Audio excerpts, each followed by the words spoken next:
Океан – одна из самых загадочных границ нашей планеты, хранящая тайны и легенды, которые захватывают дух. Среди них история о черной жемчужине – пиратском галеоне из фильмов серии «Пираты Карибского моря». Этот вымышленный корабль, управляемый ловким и харизматичным капитаном Джеком Воробьем, стал символом пиратских приключений и сверхъестественных тайн. Черная жемчужина, некогда известная как Wicked Wench, скрывает в своих трюмах истории о проклятых сокровищах с острова Исла-де-Муэрте, которые обращают команды в нежить и преображают корабль в мрачном лунном свете. Волнующие рассказы о ее появлениях и исчезновениях под аккомпанемент таинственных мелодий волн сыграли немалую роль в создании атмосферы приключений и загадок. Несмотря на то, что «Черная жемчужина» продукт кинематографического творчества, ее легенда будоражит умы исследователей и искателей по всему миру. Мы отправимся в это путешествие по следам морских мифов, чтобы прикоснуться к тайне, которая, возможно, сокрыта на самом дне океана. На борту экспедиционного судна собрана команда высококлассных специалистов, каждый из которых обладает уникальным опытом в подводных исследованиях. Эти профессионалы отправляются в путешествие в поисках давно утерянных пиратских сокровищ, вдохновленные реальными находками, такими как легендарные сокровища на острове Оук и впечатляющие артефакты у берегов Мадагаскара. Они берут с собой сложное оборудование, подводные роботы и эхолоты, которые помогут исследовать подводные просторы. Океан скрывает не только мифы, но и настоящие истории об исчезнувших кораблях и затопленных сокровищах. Каждый участник экспедиции горит желанием раскрыть правду и увидеть кусочек прошлого своими глазами. То, что когда-то казалось всего лишь легендой, сегодня становится ближе благодаря современным технологиям и целеустремленности этих исследователей. Их ждут неизведанные глубины, в которых каждый нюанс может оказаться важной подсказкой. Но океан – это не только неизведанные чудеса, но и опасности, которые скрываются за каждым новым открытием. Какую таинственную находку обнаружат исследователи в этом путешествии? И что за секреты скрываются на дне океана? Ответы ждут их у горизонта. Легенда о черном жемчуге возникла благодаря современным мифам и популярной культуре, особенно после выхода серии фильмов «Пираты Карибского моря». Этот корабль стал символом приключений и загадок, хотя в реальности подобный корабль никогда не существовал. Его история – это искусно сотканная выдумка, привлекающая людей к миру пиратов и морских тайн. История о проклятой команде и мистических способностях корабля – элементы фантазии, которые добавляют остроты и интриги в популярные сюжеты. В действительности же ни один исторический источник не подтвердил существование подобных свойств у реальных кораблей того времени. Эти элементы являются плодом воображения сценаристов и авторов книг. Часто говорят, что «Черный жемчуг» обобщает образы различных пиратских судов, но и это является лишь домыслом. Пиратские корабли, как правило, использовались для грабежа и захвата поврежденных судов, однако не имели таинственных способностей или легендарных артефактов. История о черном жемчуге в большем роде принадлежит к области фольклора и художественной интерпретации, создавая атмосферу неизвестности и романтики. Погружаясь в эти мифы, мы получаем возможность на мгновение прикоснуться к тому, как могла бы выглядеть жизнь пиратов, куда бы их ни привела фантазия сценаристов или мечтателей. Однако на настоящем дне океана пока не обнаружено ни одного следа корабля «Черный жемчуг». Но кто знает, какие еще тайны ждут своего раскрытия среди безмолвных глубин.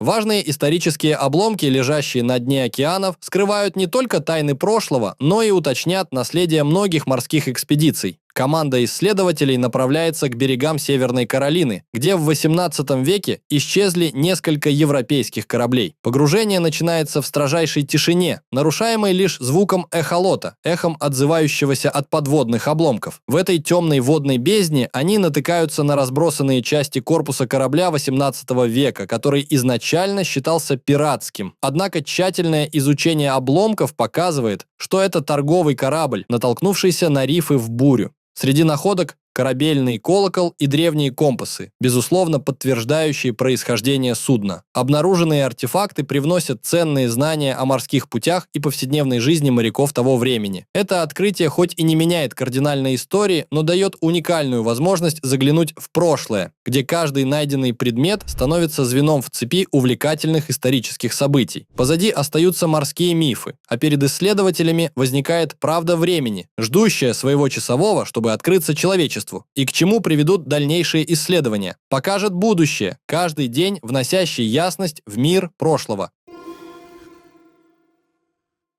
Экспедиция достигла побережья Карибского бассейна, известного своими морскими легендами и реальными пиратскими захоронениями. Уже на первых погружениях исследователи столкнулись с захватывающими находками, которые оживили мифы об утерянных сокровищах. Среди обнаруженного было множество старинных артефактов, массивные якоря и цепи, что не только рассказывали о давних кораблекрушениях, но и направляли команду к более удивительным открытиям. Поднятые на поверхность сундуки, покрытые илом, оказались настоящими кладезями истории. Среди их содержимого украшенные золотом и серебром монеты, по конструкции и дате производства, относящиеся к эпохе Золотого века пиратства, то есть к концу 17 и началу 18 века. Некоторые из артефактов были перевезены на берег для детальной экспертизы, показавшей, что их происхождение связано с пиратским кораблем того периода. Особенный интерес вызвали найденные личные печати и символы на драгоценных предметах. Эти детали могут быть ключом к разгадке тайн, связанных с пиратами, и некоторые рождают предположение о существовании легендарного черного жемчуга, который, оставаясь объектом мифов, продолжает вдохновлять на поиски разгадок. Их изучение может дать важные данные о пиратских сообществах, существовавших на Карибах и оставивших после себя гораздо более реальные следы, чем казалось с самого начала. Захватывающие находки еще предстоит детально изучить, чтобы подтвердить их связь с пиратами.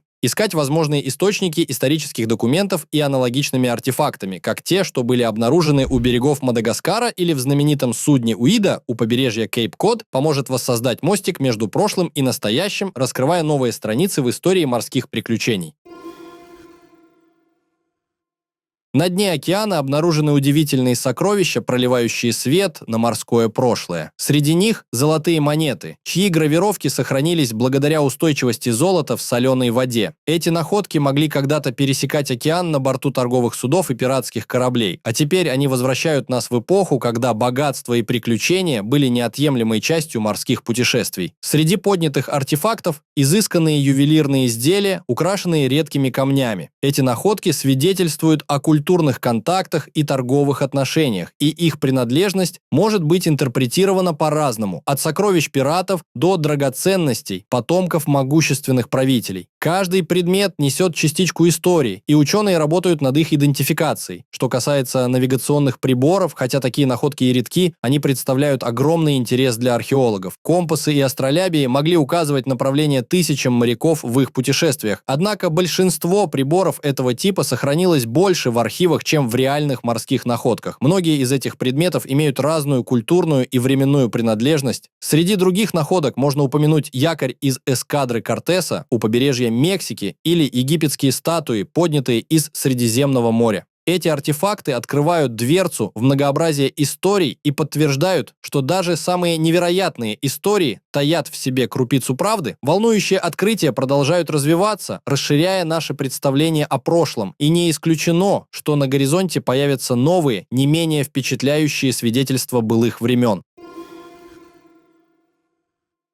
Подводные исследования вновь привлекли внимание археологов к загадочным надписям и символам, обнаруженным на известных подводных объектах и судовых артефактах. Эти находки, скорее всего, являются свидетельствами древних цивилизаций, таких как те, что некогда обитали на территориях, ныне затопленных водой, но без прямых связей с мистическими пиратскими маршрутами. Например, сохраняющиеся документы, относящиеся к легендарной затопленной Александрии, предоставляют нам намеки на символику, использовавшуюся в те времена. Археологи из разных стран изучают подобные артефакты, которые могут рассказать больше о торговых путях и культурном взаимодействии древних народов. Хотя не все символы на дне океанов связаны с мореплавателями, такие находки вызывают живой интерес и загадочность. Интересно, что некоторые из этих знаков напоминают условные морские символы, использовавшиеся для навигации и передачи информации между экипажами судов. Они служат редким напоминанием об эпохе, когда моря были не только основными торговыми артериями, но и местом столкновения культур и цивилизаций. Такие открытия заставляют задуматься об утраченных традициях и знаниях, которые скрываются под толщей воды.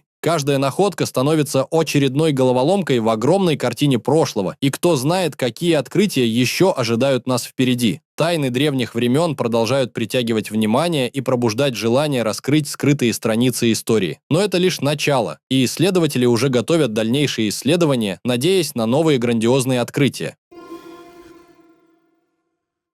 Пиратское наследие океанов – это не только легенды, но и удивительные факты, раскрытые с помощью новейших технологий и тщательной архивной работы. Современные исследователи используют подводные аппараты и науку, чтобы осветить прошлое, и их успехи впечатляют. Один из самых известных кладов – это Nuestra Señora de Atocha, испанский галеон, затонувший в 1622 году у побережья Флориды и найденный только в 1985 году. Этот и другие галеоны эпохи 17 и 18 веков скрывают большое количество секретов и находок. Эпоха Золотого века пиратства охватывает период конца 16-го, начала 18 веков. Морские державы того времени, такие как Испания, Англия, Франция и Нидерланды, зафиксировали многие события в хрониках и архивах. Однако многие документы о так называемой пиратской деятельности остаются фрагментарными. Научные споры по-прежнему сопровождают изучение исторического контекста, где каждая новая находка из затонувших судов может решить одну головоломку, но создать десяток новых. Технологические прорывы и глубинные погружения, проводимые в последние десятилетия, открыли множество дверей в прошлое. Использование подводных аппаратов и робототехники существенно повысило точность исследования останков кораблей, подобных тем, что выставлены в музее Васа, в котором хранится реставрированное судно 17 века. Это важные инструменты для реконструкции древних морских маршрутов и судеб судов, чьи тайны остаются погребенными на океанском дне. Однако даже с такими достижениями пиратские сокровища появляются редко, замыкаясь в плену между фактами и мифами. Легенды остаются труднодоказуемыми, наполняя наше воображение, но каждый фрагмент из архива и открытия дают шанс приблизиться к разгадке. Это постоянное путешествие по забытой истории и легендам демонстрирует нам сложности и завораживающие истины, которые, возможно, совсем скоро обогатят нас новыми открытиями.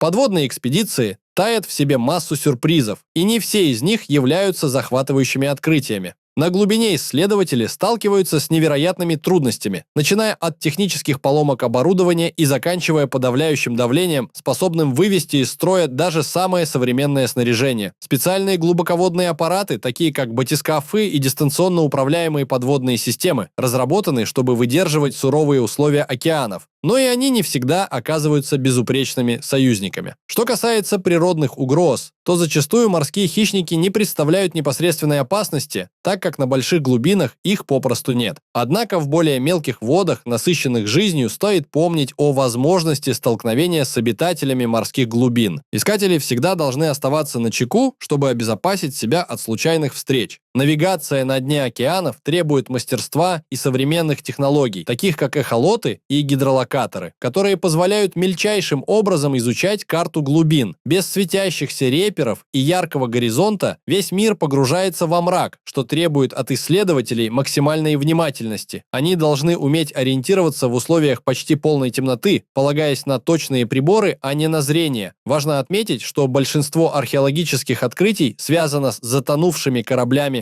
или затопленными берегами, а не фреатической зоной. Эта область, расположенная глубоко под земной поверхностью, в равной мере наполнена водой, совсем не связана с морским дном. Археологи ищут истории на границах океанов, где размывшаяся история встречается с настоящим, раскрывая секреты, которым более нескольких веков. Впереди ждет множество удивительных открытий, и каждая из них может стать ключом к пониманию еще не рассказанной истории. Что же они найдут дальше? Многочисленные легенды о пиратских сокровищах порой заставляют нас забыть, что за художественными произведениями нет реальных оснований. Такое происходит с мифом о черной жемчужине, галеоне, который никогда не существовал за пределами экранов. Созданная для фильмов «Пираты Карибского моря», черная жемчужина – символ пиратской романтики и мифов, а ее история – блестящая выдумка. В фильмах корабль, первоначально известный как «Распутная девка», был частью Ост-Индской компании, прежде чем стать легендой благодаря Дэйви Джонсу и капитану Джеку Воробью. Однако, как захватывающе это ни звучало бы, ни одно историческое свидетельство не подтверждает реальность подобного галеона. Ни один архив не упоминает его среди пиратских сооружений. Ни одна хроника не говорит о его существовании. Захватывающие находки с затонувших кораблей обычно связаны с конкретными историческими событиями и суднами, вроде славного Nuestra Señora de Atocha. Однако ни разу не было убедительных доказательств сокровищ или судов, ссылающихся на черную жемчужину. Факты остаются фактами. Образ жемчужины создан для развлечения и мифологии. Несмотря на художественные вольности, исследователи продолжают изучать океанские глубины. И кто знает, какие еще истории, даже если не столь невероятные, как «Черная жемчужина», могут быть открыты в будущем. История пиратских времен богата событиями и людьми. И, возможно, настоящие приключения ждут своего часа, чтобы быть рассказанными.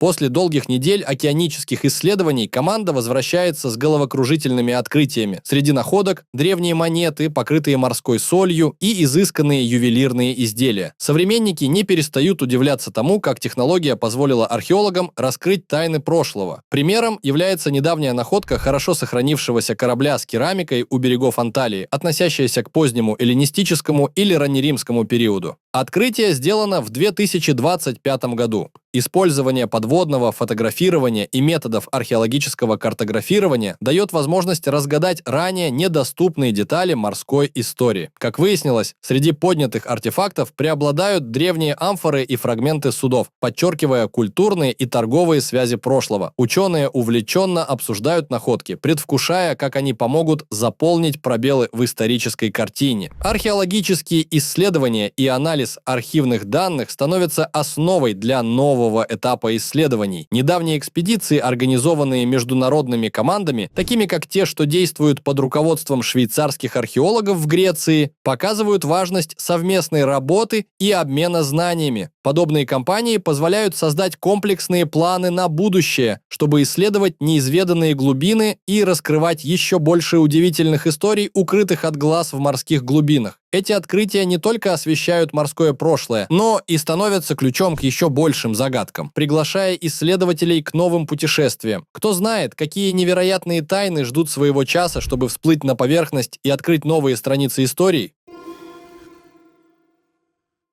Каждое погружение в океан – это шаг в неизвестность, и лишь крохотная часть его дна уже изучена. Всего 0,01% или около 3000 квадратных километров находится под пристальным вниманием ученых. Более того, глубоководные зоны, что занимают 2/3 поверхности Земли, остаются почти нетронутыми. Эти цифры не могут не поражать и заставляют мечтать о большем. Многие ученые и исследователи верят, что глубины океана таят богатство давно ушедших цивилизаций, хотя официально подтвержден лишь один случай древнего затопленного города – Хераклион у берегов Египта. Этот город погружен в воды Средиземного моря и исследован международным сообществом. Однако, такие гипотезы, как о затонувшей Атлантиде, вызывают интерес, но остаются в сфере мифов и гипотез. «Черная жемчужина» – мифический корабль, созданный для серии фильмов «Пираты Карибского моря». Он стал культурным символом приключений, не имеющим отношения к реальной истории. Современные технологии помогают раскрывать удивительные факты о глубинах, но даже с новейшим оборудованием до сих пор остаются загадки. Необъяснимые звуки и вспышки света пока не имеют законченных теорий. Но каждое новое открытие, каждое погружение дарит миру уникальные открытия, включая новые виды, такие как глубоководные моллюски, недавно найденные в Тихом океане. Международные инициативы и программы, как конференция ООН по океану в 2025 году, играют важную роль в изучении океанов и их устойчивом использовании. Они стимулируют исследования и вдохновляют на новые открытия. Несмотря на успехи, бесчисленные тайны океана остаются нераскрытыми, ожидая смелых исследователей, которые возьмут на себя задачу разгадать их. Но кто знает, что еще таится за горизонтом и какие события раскроются перед нами благодаря научному прогрессу и неудержимой жажде приключений?